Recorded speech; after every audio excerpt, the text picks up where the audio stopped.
Hello everyone, and welcome to the first week, the first module of World of Art through MCAD Continuing Education.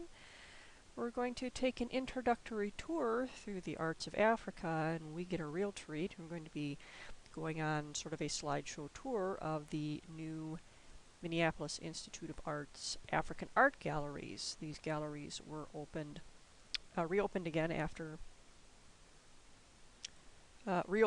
after renovation, and also put some new acquisitions in it, and well, they've done a really marvelous job. And yet,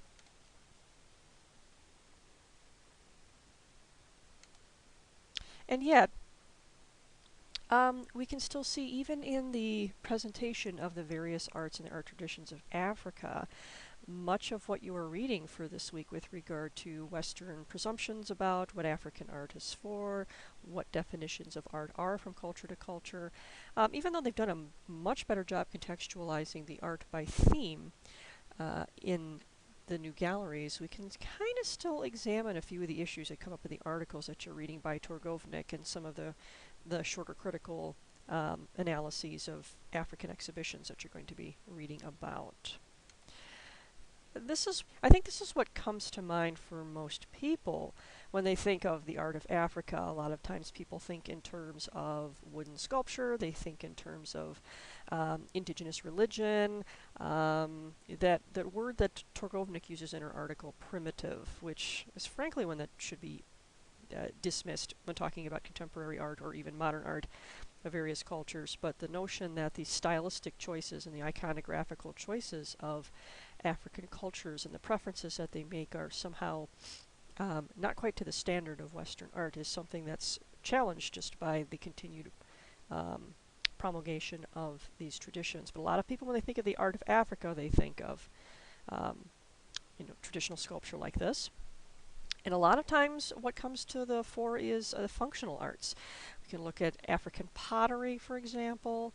Textiles are some of the amazing products of the arts of Africa. But there is an element of arts that are functional and arts that are used. And it wasn't that long ago, it was just a few decades ago, that people were still making distinctions between art and craft, as art is something that's fundamentally beautiful but useless.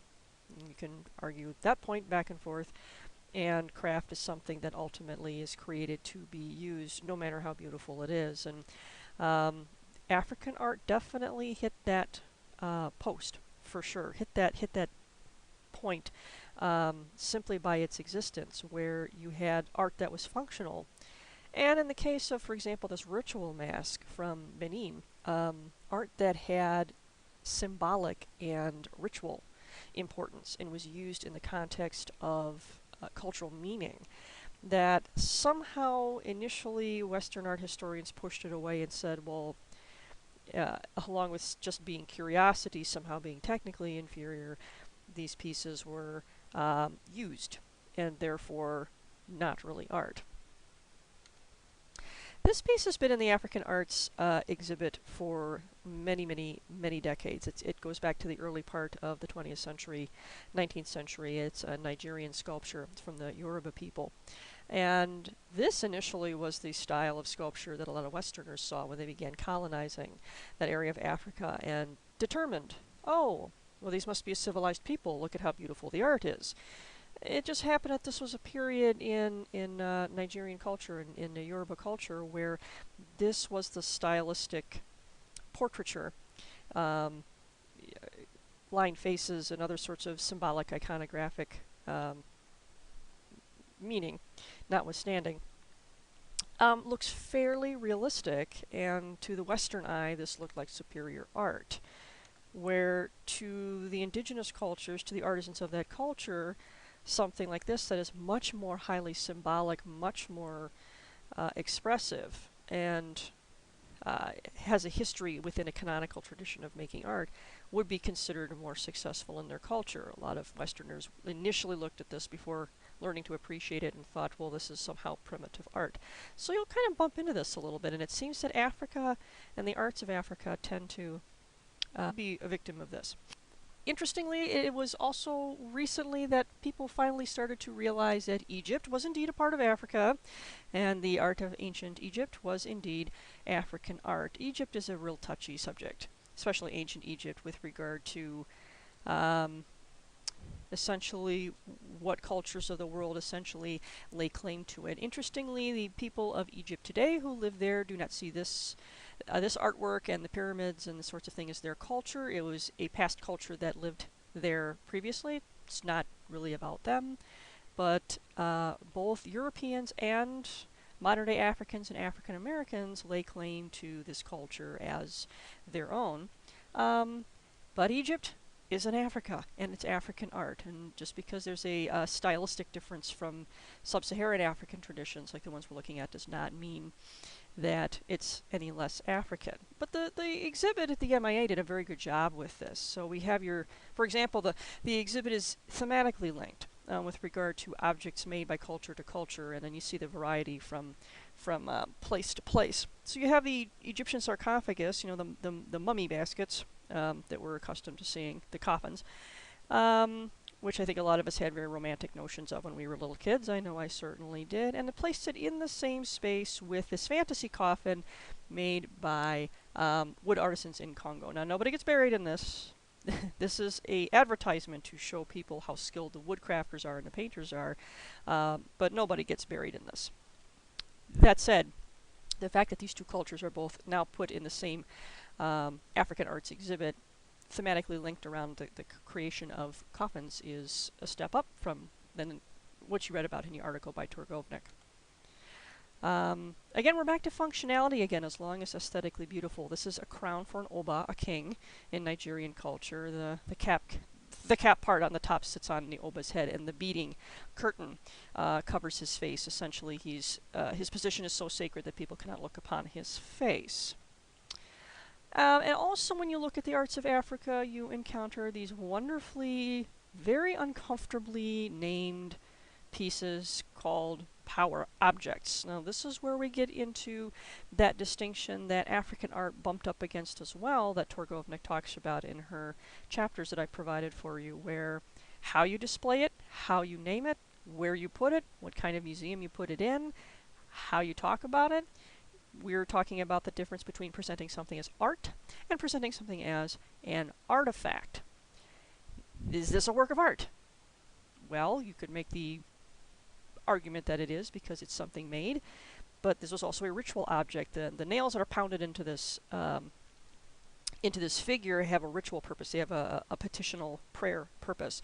So this was also a religious object that was used and had a function. Is it art? Not by Western definition. Is it a curiosity or an artifact? Well, yes and no. And the fact that it actually shows how we have a poor vocabulary when talking about the arts of other cultures, often in the West, when we're confronted by objects like this. Here's another conundrum that we have here. Now, this is probably my only real gripe with the display. This textile object that's on display at the MIA is a garment that is worn by the Egungun priest. Now, the Egungun in Igbo society and in Nigerian Yoruba society, the Egungun are the ancestors. And a few times during the course of the year, there are rituals that happen within the village or within the town where listening to the drumbeat of the practitioners and the priests, the ancestors come to visit. And there is usually a priest who is trained in the society of the Egungun who comes in wearing this garment, dancing, spinning around, interacting in a dance-like in a sacred manner with the living people. So this garment is worn across the priest as a garment symbolic of the visiting dead coming to visit the living. Now, you don't get the gist of the use of this object the way it's displayed here. They have this draped over a dowel, and while you can walk around it and certainly admire it for its beauty and for its craftsmanship and itself as a work of art, there is no context for how this work of art is actually used. It probably could have been draped over a figure. To give you a little bit of context, I will pull this up as an example.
Okay, got the idea.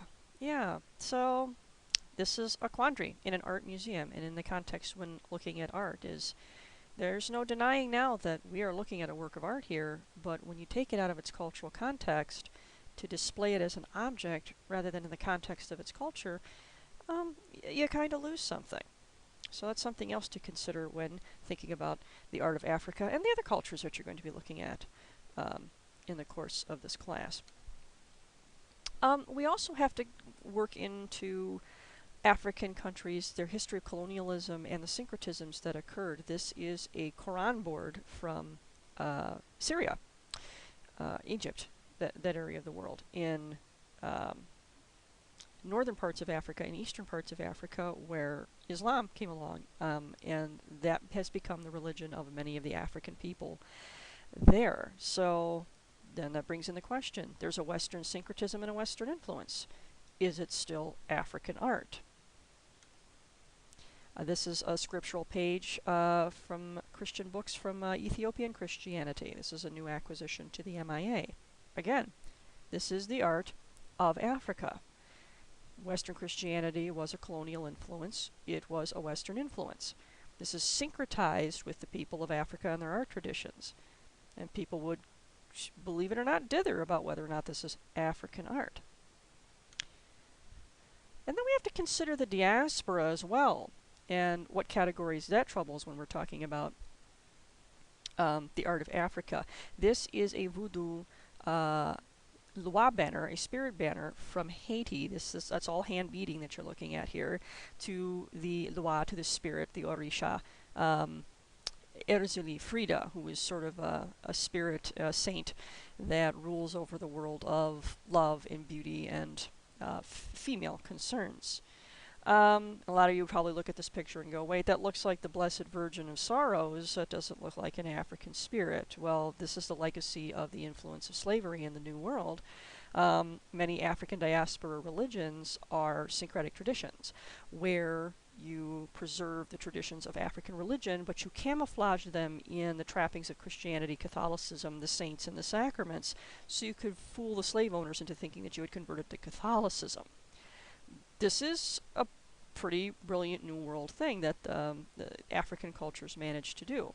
It is part of the diaspora rather than the continent. And again, those questions about what makes something African in its origin, in its identity, pop up. Here's another example of syncretism that's just adorable. This is again Ethiopian Christianity, and this is Saint Anthony with the Christian trappings, but also there's some details of his clothing that are Ethiopian. And we get into contemporary work by African artists as well, and this is sort of where everything gets blown across the map. Photographers, the portrait that you're seeing here, that's interesting, isn't it? The portrait you're seeing here is two Nollywood actors from South Africa. Nollywood is sort of the movie-making machine in South Africa, sort of like our Hollywood or India's Bollywood.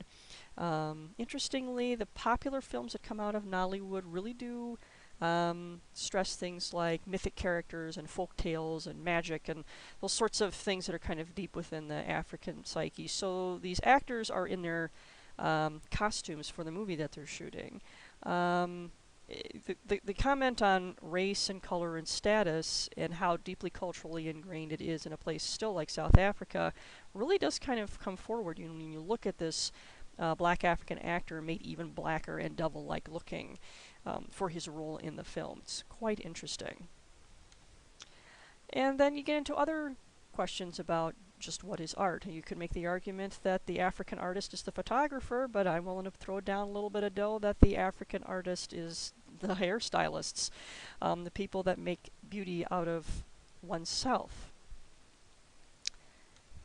And another example of this is an example of born free Johannesburg young men, South Africa, the first generation to be born out of apartheid. And this is the example of street fashion. They kind of make their own expressive clothing and walk around in the streets in it. Is this a new way to express South African identity? And then when you're talking about modern identity, global identity as an African, and the influence of colonialism and post-colonialism, the contemporary work of, for example, this Nigerian photographer who lives in America, portraying this photographic character, this sort of dandy with American Boy Scout uniform clothing and Afghanistan cape and English hat and Japanese socks and sort of this what does it mean to be African when you are a citizen of the world, is also starting to be discussed as Africa becomes more, itself more seen as a resource by different cultures of the world rather than a place to gather resources. Africa itself is becoming quite an economic powerhouse, an investment for a lot of people. What does that do to African identity? So the exhibit itself, if you happen to be in the Minneapolis area or you live here, my word, the MIA is free. Go see this. There's nothing that beats seeing this stuff in the flesh, so to speak.